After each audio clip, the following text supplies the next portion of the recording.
Good day, everyone. February 10th,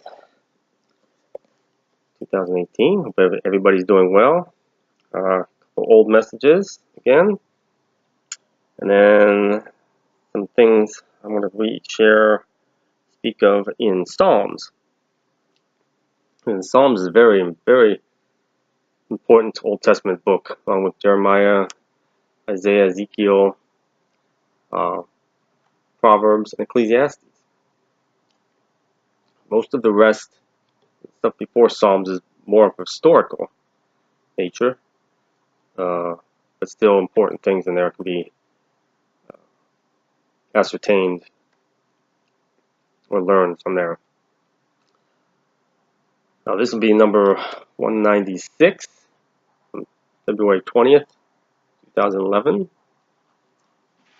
And then I'll read number 197 from the same day. So I had two that day.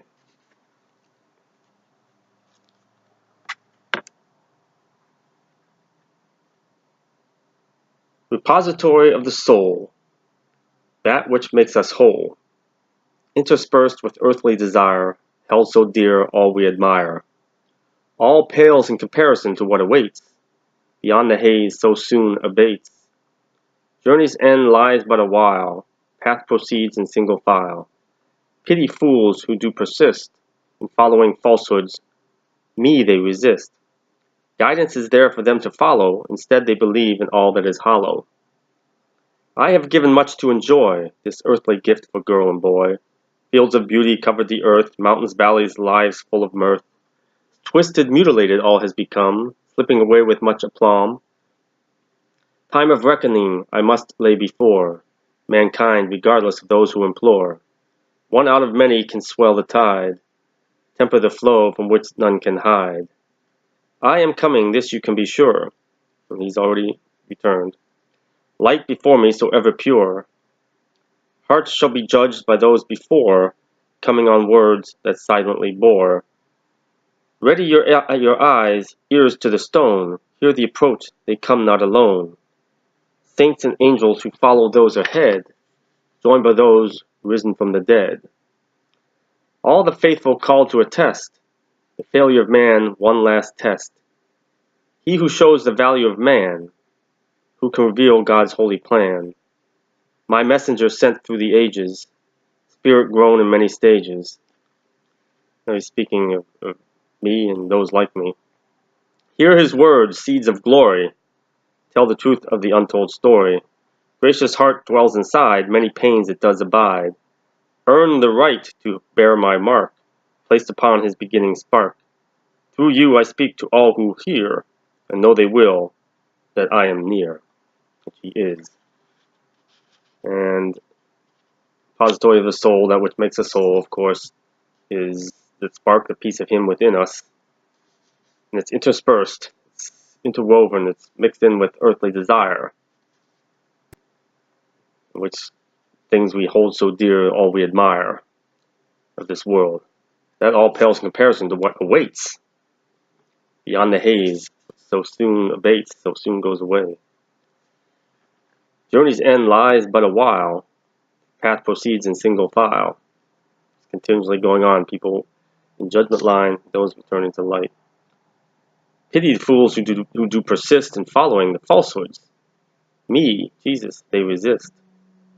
Guidance is there for them to follow. He showed the way. Instead, they believe in all that is hollow. A lot of the words they've been given. I have given much to enjoy this earthly gift for girl and boy. It's all a wonderful gift. Fields of beauty covered the earth, mountains, valleys, lies full of mirth. It has now become twisted and mutilated, slipping away with much aplomb, with big events and wars and chaos, catastrophe. Time of reckoning I must lay before mankind, regardless of those who plead for it not to happen or delay it. One out of many can swell the tide, temper the flow from which none can hide. So each of us can help try to lessen it, just through our faith. But none can hide. It says, I am coming. He's already turned the Spirit. He hasn't revealed himself to all of us the physical world. This can be sure, light before me, so ever pure. Again, light pouring forth, his heavenly host ahead of him. Sometime, hearts shall be judged by those before, saints and angels.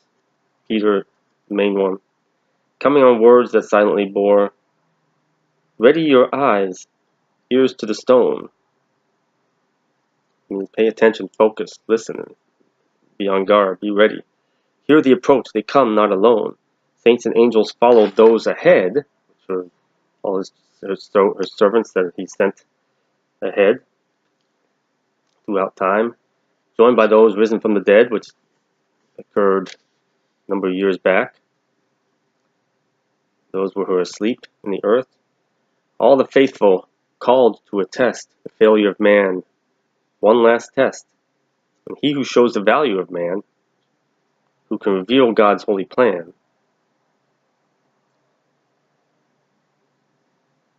which he's talking about me there, or is all his messengers, or him himself, or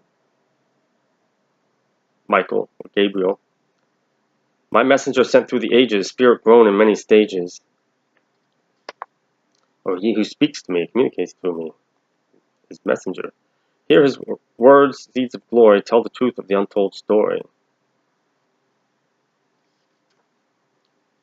The gracious heart dwells inside, many pains it does abide.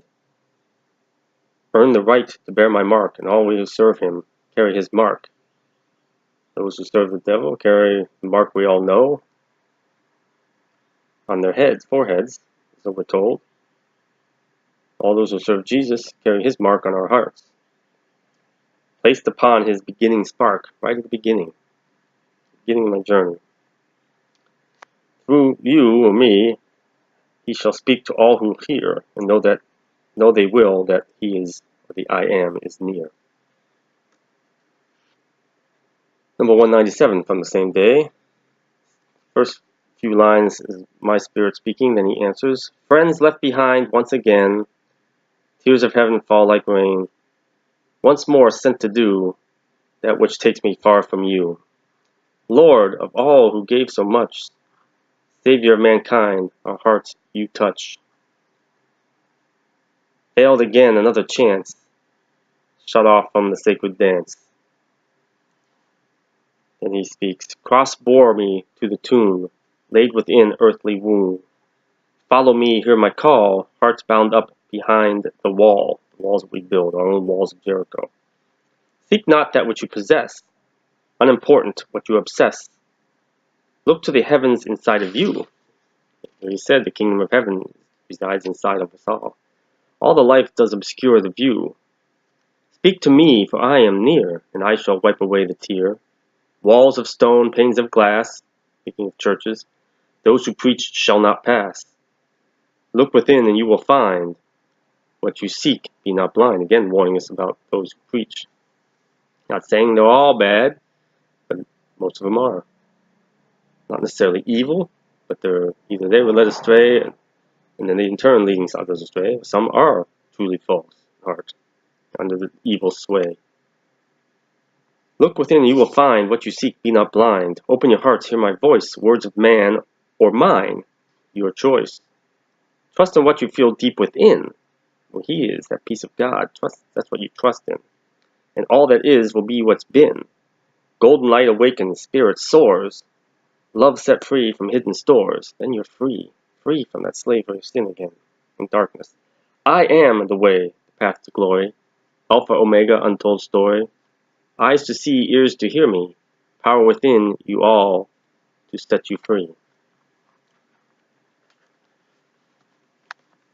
Wonderful words, as always. Now a few things from Psalms. Most of them are very brief. Psalm 49. These are first things speak about the wicked. But you, God, will bring down the wicked into the pit of decay. The bloodthirsty and deceitful will not live out half their days.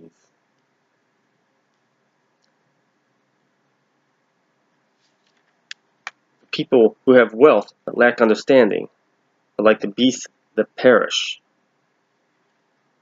And I'm always reminded of, when I read that, of a lot of these rich, wealthy people endeavoring to be philanthropic, form charities and donate and all that, and that's wonderful. But are they true to it? And in and of itself is good, but is it going to necessarily save them? Like Bill Gates, very philanthropic, helps a lot, donates a lot, his foundation. At the same time, he's getting wealthier and wealthier than he ever was. And I'm immediately reminded that he's not going to get to heaven. You know he's doing good, yeah, but he's not going to get to heaven necessarily, because what did Jesus say to the rich man?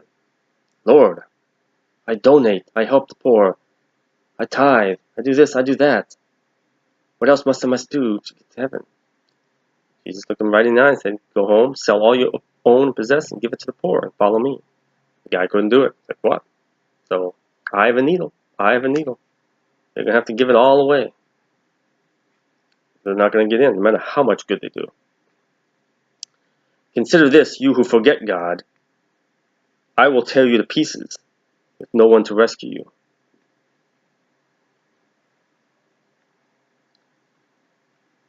Those who sacrifice thank offerings honor me, and to the blameless I will show my salvation. That's the more important thing. Again, that's what I spoke about last time, about tithing to God. The type of tithing He wants. Does that mean not give to charity? Sure, give to charity. That's not the true charity. True offering, true tithing is to God.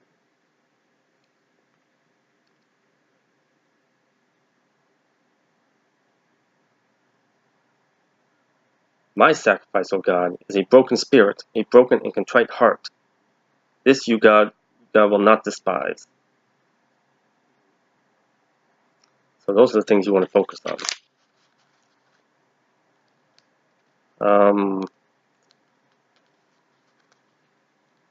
Then I wanted to speak about giving control to Him, where it mentions that in Psalms.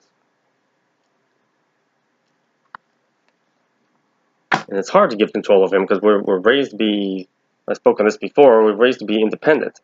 And so we can make it through life, and that's wonderful. Go out on our own. But then He wants us to give control over to Him, which goes against free will and being independent, how we're raised, or most of us are raised. Be independent to be successful. But what is success? As I said, what profiteth a man to attain the world only to lose his soul? Success is returning home to God, having accomplished all that He needed us to do, having passed all His tests. I've passed all His tests and trials, He's told me. I've completed all my tasks and purposes that I was given to do beforehand. Now, but one, when I leave this world. And all the rest are just things the extra ones He's given me. And we all have those. That's being successful. Not acquiring things, not accumulating titles and wealth and fortunes and possessions. That's not successful. That's a waste of time. Again, read Ecclesiastes. Solomon, the wisest men, figured that out in the end. And that's why he wrote about it. So focus on what's important. So I have Psalm 119.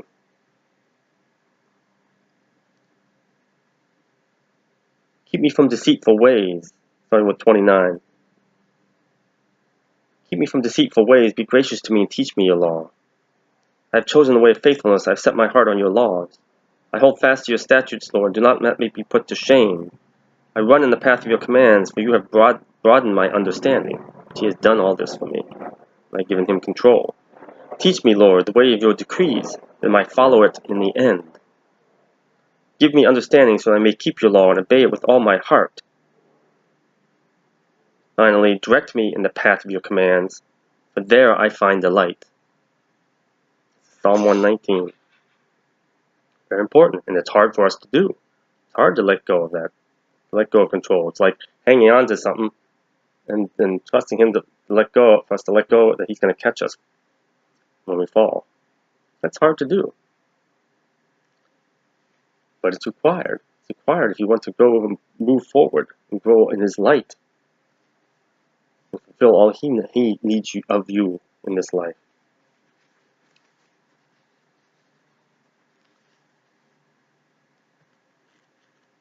And from Psalm 145, I believe it is. This is the second. 143, verse 8.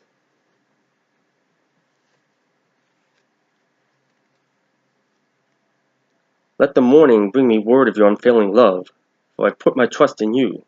Show me the way I should go, for to you I entrust my life. Teach me to do your will, for you are my God, and may your good spirit lead me on level ground. Again, asking him. See, read these things, pray these things.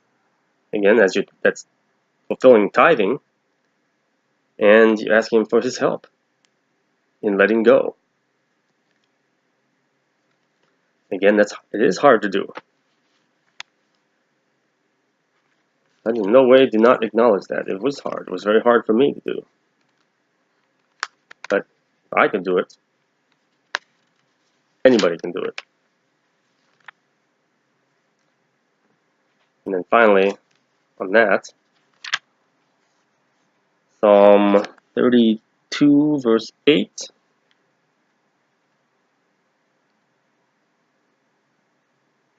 I will instruct you and teach you. He's telling me, I will instruct you and teach you in the way you should go. I will counsel you with my loving eye on you. He's telling us that. So read those other ones and read that. Hey, he's telling us that. And he's told me that. After I retired, before I started all this journey with these leaps of faith and one after the other, he told me, Tim, I can stop this. We'll stop this right now, and you'll be fine. But I have need of you. So it's my choice. It's all a free will choice. It's a free will choice to give up control to him. Does that mean 365 days a year, 24 hours a day, 7 days a week? Do I let him guide me and teach in everything I do and think and say and feel? No. We're still doing the things we want, but be cognizant, be open, and be ready to see and hear and feel when he has need of you to do something or to go someplace. And you gotta stop and do it. Because he comes first. You never know when he's gonna do that. You may be in the middle of doing something you really, really want to do or really enjoy, or have plans. Is it, no, wait, I need you to do this. You need to do that. Because not only he's testing your faith, say, hey, you want to do, you wake up each morning and say, Lord, help me to know thy will this day and fulfill it. Guide me, because he already has your day planned out, what he needs. But be ready for it. And if he tells you that, and you said, I'll get to it, or I can't right now, guess what? You just rejected God. And you're going to want him to help you? So, live your life. Do what you want to do each day. But be ready and willing to absolutely obey what it is he needs you to do. To heed his call. If you keep blowing off his call and rejecting him, at the end of your life, you're calling out, Lord, save me, save me.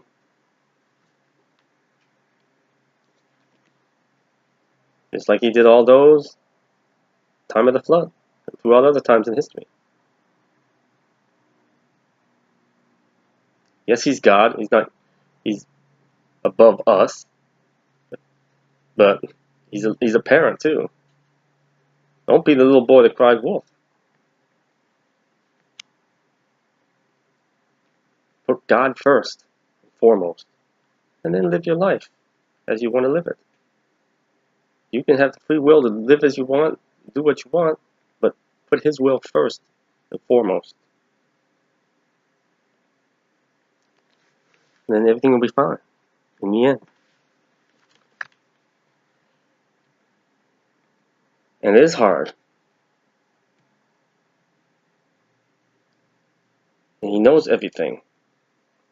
He asks him in Psalm 51, "Have mercy on me, O God, according to your unfailing love, according to your great compassion, blot out my transgressions." Because you will screw up. Wash away all my iniquity and cleanse me from my sin. And you will sin. My sin is always before me. We are born into sin. We are created in purity. We are conceived in purity from that moment in time, a conception forward.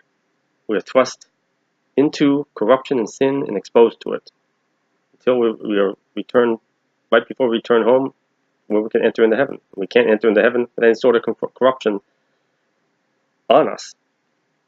It says, surely, Psalm 51, 5 and 6, surely I was sinful at birth, sinful from the time my mother conceived me. Me, like, we're exposed to the physical corruption of the world through our mother. The things she takes in, food, and everything, from her emotions, and then birth, and the corruption our parents have, through their mind, their attitudes, their beliefs, exposed to that, and to the spiritual corruption that's in the world. Yet you desired faithfulness even in the womb. You taught me wisdom in that secret place. So before we're born, in the womb, we're being taught. You know, we're safe, protected by angels. Unless the parent, the mother, takes more corruption upon herself. Maybe using drugs, alcohol, smoking cigarettes, stuff like that. Exposing the child. So it's very important not to do those things. Because there's a soul inside of you. It's not just a piece of flesh and bone in there. There's a soul in there that you're responsible for. And if you're not taking that into consideration, and exposing that child to even more corruption, that doesn't bode well for you. And he's teaching us. He's preparing us for when we are born. So, just a little bit of things I wanted to share, speak on. And I hope everybody's going to have an enjoyable day and get out. Here it's beautiful. Whether it's warm or cold where you're at, the sun's out, it's beautiful. Be thankful for the day. Even with bad weather, be thankful for the day. Again, good times and bad, always be thankful. Praise God. Give thanks to Jesus Christ. God bless.